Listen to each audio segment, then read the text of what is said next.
ప్రేమిస్తారు, అది కాస్త వెళ్ళిపోతే ఎవరికి నీ అవసరం ఉండదు.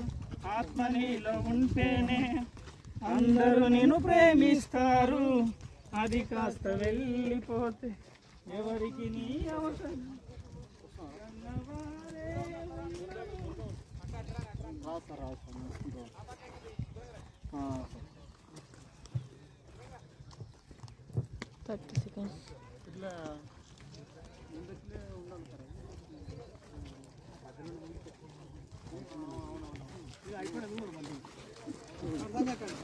నిదానంగా